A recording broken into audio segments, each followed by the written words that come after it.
반갑습니다. 이도경의 입시 리포팅의 이도경입니다.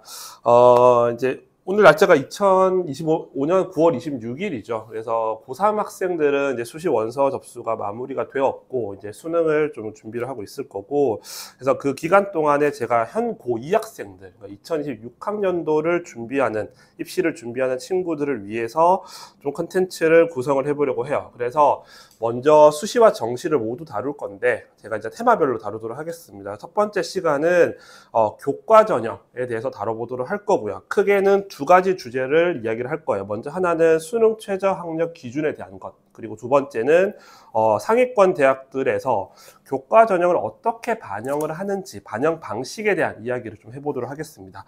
먼저 수능 최저 학력에 대한 얘기를 해볼 건데, 알고 계시다시피 교과 전형은 대부분의 대학들에서 수능 최저 학력 기준을 요구를 하고 있죠. 그래서 올해도 고3 선배들이 상담을 하다 보면 수능 최저 때문에 원하는 대학을 쓸 수 없거나 혹은 수능 최저 때문에 조금 불필요하게 또 교과 전형을 많이 지원할 수밖에 없는 그런 상황들이 벌어져요.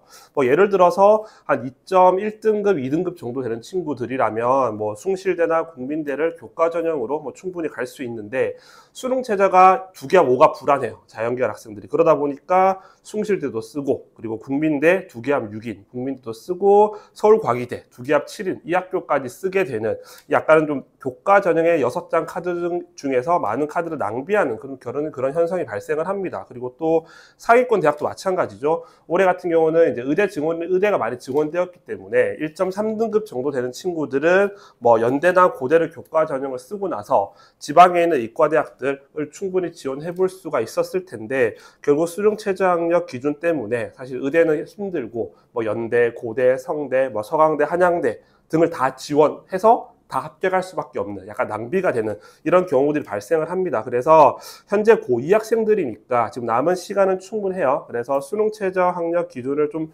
충족할 수 있도록 수능에 대한 학습도 좀 많이 준비를 하시는 것이 좋을 것 같아요. 자, 먼저 연세대학교부터 서울 소재 대학들의 수능 최저 학력 기준을 작년과 좀 비교를 해보도록 할게요. 먼저 자, 연세대학교의 경우에는 인문계열은 2개합 4등급, 그리고 자연계열은 2개합 5등급입니다. 영어는 3등급으로 충족을 하셔야 되고요. 자연계열은 수학을 포함하셔야 돼요. 그리고 포함하실 때는 미적분과 기하고요. 탐구 영역을 포함하실 때는 과탐을 응시를 하셔야 돼요. 자, 고려대의 경우에는 작년까지는 지금 인문계열은 3합 7, 자연계열도 3합 7이긴 하지만 과탐을 2과목 응시를 했어야 되는데, 2026학년도부터는 이제 탐구 영역도 4과탐 지정이 없어집니다. 그러니까 문이과가 완전히 폐지가 되는 거죠. 서강대, 성균관대, 한양대, 중앙대학교는 올해와 동일합니다. 동일하게 3개 영역을 반영을 하고 6 혹은 7. 서강대의 경우에는 좀 낮죠. 3등급 3개만 충족을 하시면 되고요.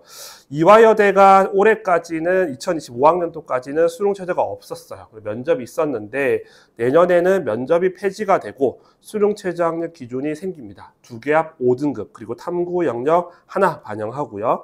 경희대의 경우에도 2개합 5에 탐구 2과목, 한국외대도 올해와 동일하게 2개합 4등급. 자, 시립대의 경우는 많이 바뀝니다.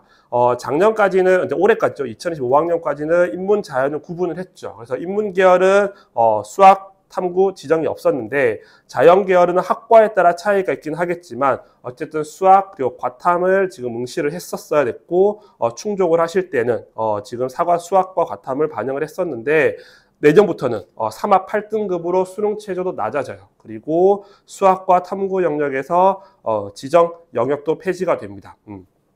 건국대와 동국대는 올해와 동일하게 수능 최저가 없고요. 홍익대학교의 경우에도 올해 경우에는 지금 자연계열의 수학과 과탐을 응시를 하고 수능 최저를 충족할 때는 수학 과탐을 충족을 시켰어야 되는데 내년에는 없어져요. 그래서 3합 8등급의 탐구 영역 하나고요. 숙명여대는 2개합 5등급에서 2개합 6등급으로 한 등급이 완화가 됩니다. 그리고 국민대와 숭실대로 넘어가 보시게 되면 이 2개 학교는 인문과 자연이 구분이 돼요. 지금 인문계열은 지금 수학과 탐구형 지정이 없지만 국민대의 경우에는 과탐, 그리고 숭실대의 경우에는 수학은 미적과 기하, 그리고 탐구 영역은 과탐으로 충족을 하셔야 돼요. 그리고 수능 최저 학력 기준은 2개합 6등급입니다. 그래서 국민대와 숭실대 모두 인문계열 해서 지금 하나씩 완화를 시켰고요. 숭실대는 자연계열도 2계합 5등급에서 2계합 6등급으로 완화를 시켰어요. 세종대의 경우에는 지금 2025학년도에는 인문자율, 학과를 지정했던 학과들은 2계합 6등급, 그리고 자율전공은 2계합 5등급인데 지금 저희가 정리된 자료가 올해 4월에 발표되었던 전형계획 기준으로 제가 지금 만들어졌기 때문에 지금 무전공은 반영이 되어 있지 않아요. 그래서 아마 내년에 최종 모집 요강이 발표가 되면 아마 무전공도 추가가 될 것 같다. 그래서 전형계획 기준으로는 2계합 6등급이고요. 서울과기대는 2계합 7등급으로 올해와 동일합니다. 자, 광운대는 역시나 수능 최저학력 기준이 없고요. 상명대는 2025학년도에 2계합 7등급에서 내년에는 폐지가 됩니다. 수능 최저가 없어져요. 그리고 성신여대, 서울여대, 동덕여대, 덕성여대는 모두 2계합 7등급의 탐구 영역 1개를 반영을 합니다. 덕성여대는 2015학년도까지는 교과전형이 2개였어요. 수능 최저가 있는 것과 없는 것. 근데 내년에는 수능 최저가 있는 것으로 통합이 돼요. 그래서 교과전형 하나로 학생들을 선발한다. 그리고 수능 최저학력 기준은 2계합 7등급이다라고 보시면 돼요. 자, 이렇게 보셨을 때 수능 응시 영역으로 인문, 자연이 구분되는 대학은 지금 연세대학교와 국민대, 숭실대 3개밖에 없습니다. 사실상 내년부터는 문이과가 확실히 거의 다 폐지가 통합이 된다라고 이해를 하시면 될 것 같아요. 자, 그렇다고 하더라도 사실 상위권 대학들에서 보시게 되면 제가 음영으로 표시되어 있는 고려대, 성균관대, 한양대, 경희대, 서울시립대, 건국대, 동국대는 교과 전형에서 이제 서류 점수를 정성적으로 반영을 하고 있기 때문에 사실 교차전이 쉽지는 않습니다. 쉽지는 않고, 왜냐하면 이수 과목과 관련된 교과목들의 성적까지 이제 고려해서 학생들을 평가하기 때문에 쉽지는 않지만 그 이외의 대학들은 어쨌든 교차전의 문은 열려 있다라고 보시면 될 것 같아요. 자, 그리고 두 번째는 수능 최저가 없는 대학은 건국대학교, 동국대학교, 그리고 광운대, 상명대 4개 대학교예요. 근데 건국대학교와 동국대는 말씀드렸다시피 사실상 종합전형스러운 교과전형이고요.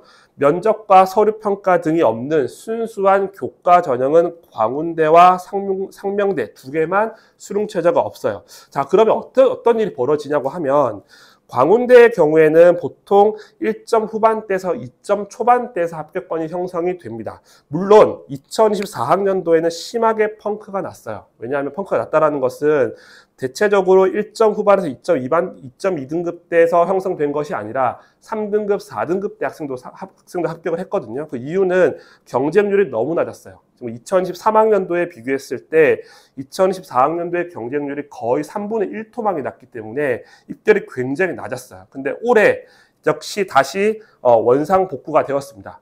경쟁률이 제자리를 찾아갔기 때문에 아마 2025학년도 올해 고3들의 입시 결과는 1점 후에서 2점 초반대 정도에서 형성되지 않을까라는 예상이 되고요. 어쨌든 그렇게 봤을 때 서울 소재에 있는 상명대학교 역시 수능 최저 학력 기준이 없어졌기 때문에 그렇다라고 하면 입결이 올라갈 수밖에 없을 거고요. 상명대가 2.5, 2.6등급 정도에서 형성되는 것을 고려했을 때 아마 광운대까지는 아니더라도 한 2.2등급 혹은 2.3등급 정도까지 입결이 올라가지 않을까 예상이 돼요. 그럼 결국은 내 아이 성적이 1점 후반에서 2점 초반 정도 되는데 수능이 굉장히 불안하다라고 한다면 국민대, 숭실대를 지원도 하겠지만 동시에 광운대, 상명대까지 고려해야 되는 좀 굉장히 불편한 상황이 벌어질 수가 있어요. 그래서 제가 서두에 말씀드렸지만 수능 최저학력 기준이 굉장히 중요하다. 그래서 여러분들 지금부터 수능 공부를 좀 수능 준비를 하셔야 된다는 거 좀 기억을 해주셔야 되고요. 자, 두 번째는 숙명여대 이하의 대학들을 고려했을 때 지금 수능 최저학력 기준이 대체적으로 2계합 6등급 혹은 7등급 정도예요. 경기권 주요 대학인 아주대, 인하대, 그리고 단국대, 그리고 한양대, 에리카, 가천대까지 넓힌다고 하더라도 아주대학교는 2계합 5등급을 요구를 하고 있는데 그 아주대를 제외한 나머지 대학들은 마찬가지로 2계합 6등급 혹은 7등급 정도 요구를 해요. 그러면 우리가 수능 응시 영역이 총 5과목이죠. 그렇죠? 국어, 수학, 영어, 그리고 탐구 2과목. 탐구를 하나로 친다고 했을 때 어쨌든 4개 영역 중에서 3등급이 2개만 충족이 된다라고 한다면 서울이든 경기권 주요 대학들의 웬만한 대학들의 수능 최저는 충족을 할 수 있다. 그래서 지금부터 준비를 하셔도 충분히 여러분들이 수능 최저를 충족할 수 있다라고 생각을 하시고 좀 준비를 공부를 해 주시기를 당부드릴게요. 자, 그리고 두 번째로 하나 해봐야 될 게, 이제 고려대학교 교과 점수 산출 방식을 좀 이야기를 해볼 건데, 제가 뭐 연세대학교든 다른 대학도 다 따로 정리를 할 텐데, 사실 우리 일반고 학생들한테는 고려대가 굉장히 이제 희망적인, 약간 꼭 가고 싶은 대학이잖아요. 그래서 고대를 좀 가져와 봤는데, 고대가 교과 점수 산출 방식이 좀 변경이 돼요. 어떻게 변경이 되냐 하면, 일단 전형 방법에서 올해까지는 교과 80%에 서류 20%를 평가를 했었는데, 내년에는 교과 90에 서류 10%, 즉 교과 성적의 반영 비율이 높아집니다. 그리고 고려대식으로 계산을 했을 때 등급별 점수도 바뀌어요. 지금 2025학년도의 경우에는 1등급은 100점, 그리고 2등급은 98점을 부여를 했는데 2026학년도부터는 1등급은 100점으로 동일하지만 2등급이 96점으로 급간차가 2점에서 4점으로 커져요. 즉 2배 차이가 되는 거죠.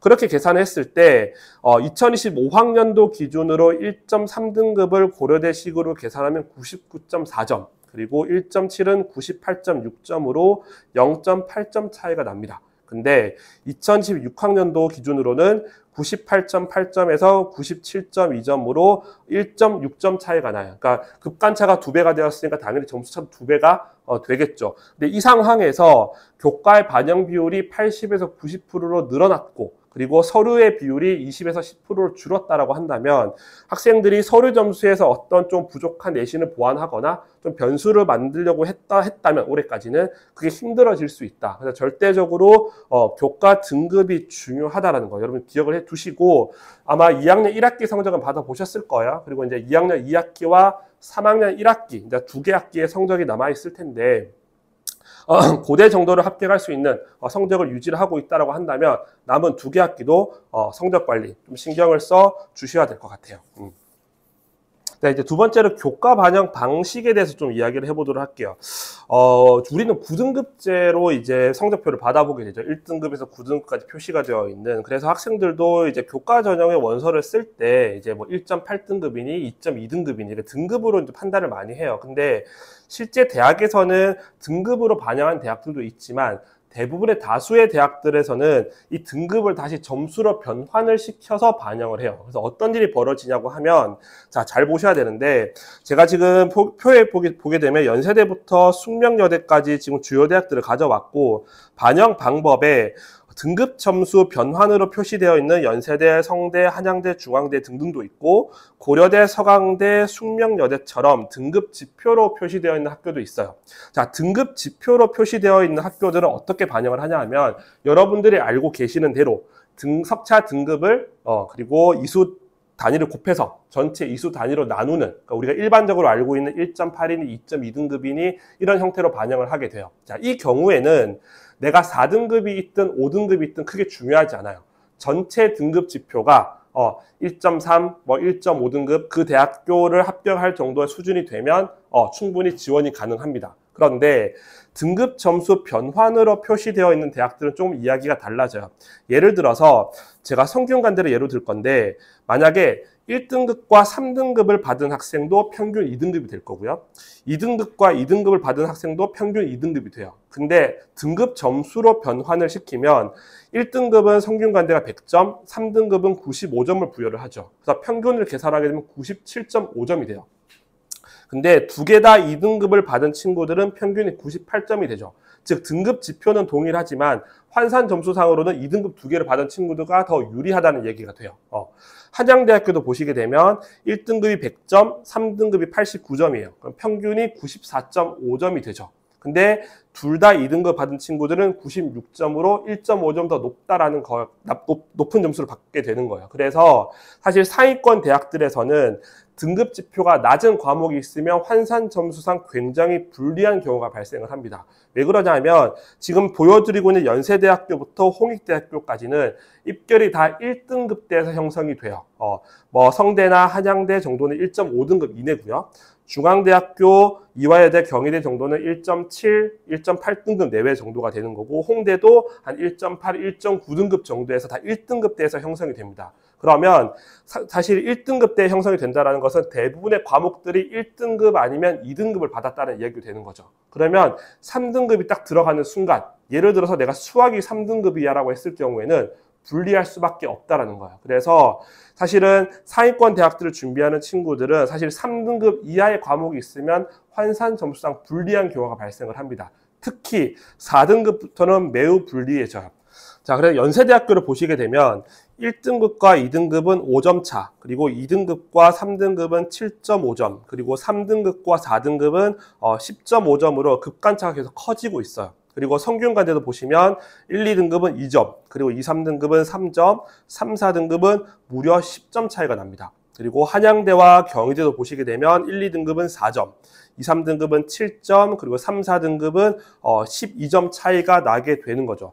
물론 아까 말씀드렸지만 중앙대나 이화여대, 건국대처럼 급간차가 거의 없는 학교도 있지만 대부분의 대학들에서 급간차를 특히 3, 4등급은 크게 가져가고 있어서 4등급이 끼어 있을 경우에는 매우 불리한 경우가 발생할 수밖에 없어요.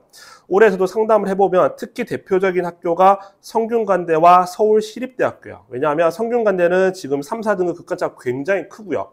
그리고 시립대학교는 전교과를 반영하는 대학교예요. 지금 전교과를 반영하는 대학교가 2025학년도 기준으로 연세대학교, 고려대학교, 서강대학교, 성균관대학교까지는 전교과고요. 그리고 나머지 밑에 대학은 일부 과목들을 반영하는데 서울시립대가 다시 전교과를 반영을 해요. 즉 한문, 제2외국어, 정보, 기술과정 등도 반영을 하죠. 근데 학생들이 그 기타 과목들은 또 소홀한 부분들이 있어요. 그래서 간혹 가다가 4등급 혹은 5등급부를 받는 친구들도 있어요. 그 경우에는 서울시립대학도 매우 불리한 환산 점수를 가져갈 수밖에 없는 거고 합격이 쉽지 않을 수 있어요. 등급 지표상으로는 충분히 해볼 만한데 환산 점수를 돌려보게 되면 매우 불리한 경우가 발생한다. 그래서 지금 학생들 본인 성적표를 좀 볼 수 있다라고 하면 열어보세요. 혹시 내가 4등급 이하의 과목들이 있다면 혹은 내가 1등급 전교과는 1등급인데 일부 과목에서 4등급 이하 과목이 있다라고 한다면 지금 이 등급 간 점수 차를 봤을 때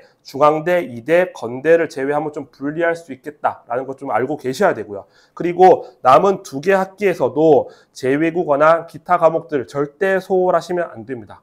여러분들 원서 쓰실 때는 어떻게 될지 모르기 때문에 일단은 모든 교과목들을 소홀함 없이 충분히 공부하시고 등급을 잘 받아주는 게 중요하다. 적어도 3등급까지는 끊으셔야 된다는 거 좀 기억을 해 두셔야 될 것 같아요. 시간으로 이제 교과 전형에서 수능 최저학력 기준과 교과 반영 방식에 대해서 설명을 드렸고, 이제 남은 어떤 시간에도 제가 종합 전형 그리고 논술 정시까지 2026학년도 입시를 준비하시는 이제 학생, 학부모님들이 반드시 알고 계셔야 되는 내용들을 좀 정리해 드리도록 하겠습니다. 감사합니다.